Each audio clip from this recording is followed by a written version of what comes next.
Am I wrong for kicking out my sister out of my baby shower because she called me old and selfish? My sister, female 31, and I, female 34, married around the same time 7 years ago. She decided to have kids right away. My husband, male 35, and I decided to buy a house first, do a little traveling, and have enough savings before having kids. My sister now has 4 kids. I'm currently pregnant with our baby. I have been dealing with hyperemesis gravidarum, and it's been brutal. Luckily, my mother-in-law and my husband have been amazing to me, and my boss allowed me to work from home until I give birth. Honestly, the more I read about pregnant women, the less my desires for having children goes down, because every day I'm learning something new. What the heck is hyperemesis gravidarum? What? Anyways, my mom can't help me much because she helps out my sister's 4 kids a lot. Yesterday was my baby shower that my sister-in-law threw for me. People kept asking how I was doing, and I was talking about how HG is horrible. My sister decided to interrupt me and said, honestly, this is what happens when you get pregnant when you're old. I had 4 pregnancies and never had any issues. I guess you should have thought about this before all those trips and we're not ready BS. Some of us made sacrifices in our 20s. I got furious. This wasn't the first time she commented about my life, so I told her to get the hell out. She grabbed my nieces and left. My mom said I was being hormonal and I should have just ignored her. My mom thinks my sister said that because she became a mom earlier than me and never enjoyed her life or even alone time with her husband. My husband thinks I had every right to be upset because she was saying I deserve a G. Do I owe my sister an apology for kicking her out? Absolutely, positively not. She's just jealous. Like, I don't understand. Like, the more I read about parents or like the more I hear about people with kids, do you people genuinely want your children? Because why is having kids made it seem, yeah, people make it seem like having kids like the worst sacrifice anybody can make. Like, I sacrifice, my time and my freedom to have these kids, as if you didn't have a choice in making those kids, as if you didn't lay down and made, like, I don't understand what people go on about. Like, top comment, not the a-hole. Sis is clearly just jealous and can't handle it. Glad you have great in-laws to support you while you deal with garbage sister and a mom that can't support you.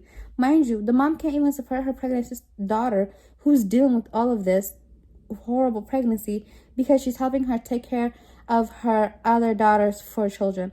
At the end of the day, your daughter can have 8 kids. At the end of the day, you have 2 kids and you have to be, equal to both of them. Am I wrong for feeling betrayed after my wife said that she can never have kids until years into our marriage? I, 34 male, met my wife, 33 female, about 10 years ago. From the very beginning, I knew she was special. We clicked instantly. Same sense of humor, same life goals, or so I thought, and just an overwhelming feeling of this is the person I want to build a life with.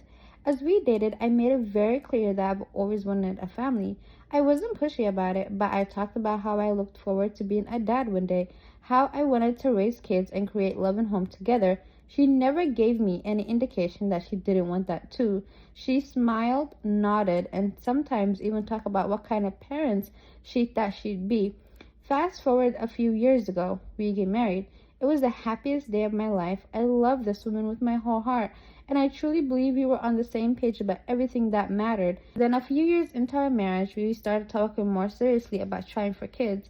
That's when she finally drops the bombshell. She has known since before we even met that she has a medical condition that makes it impossible for her to conceive. Not unlikely, not difficult, impossible. I was stunned. It wasn't even just that she couldn't have kids. It was that she knew all along and never told me. Not when we were dating, not even when I expressed over and over how much I wanted children, not before we got married. When I asked her why she never told me, she just said she didn't want to lose me and hoped by the time we got to this point, I would love her enough that it wouldn't matter. She also admitted that she was scared I would leave if I knew. Well, duh, because he wants to have children. Why would he be with a woman who can't conceive knowingly and then spend all this time with her? Like, people are so cruel. Oh my God. And now I don't even know how to feel. I love her. I loved her. But I can't shake this overwhelming feeling of betrayal. This wasn't some small omission. She took away my ability to make informed decisions about my future. She knew this was a deal breaker for me and just lied by omission. I feel trapped. I feel cheated. And worst of all, I don't know what to do next. Reddit, what would you do? I would just break up. I would just get a divorce, move to another state, and restart my life, because 10 plus years, wasted. He's what, 34? At least he's still young. At least he found out now. He's still young. He could find someone. He's 34 and she's 33. So 10 years ago, he was 24 when they met. That's crazy. Top comment, not the a-hole. Even if you had loved her enough, it wouldn't matter. She has completely misrepresented the person you fell in love with. Not just about the kids, but that she could carry on a multi-year lie without batting an eyelash. What else is she lying about?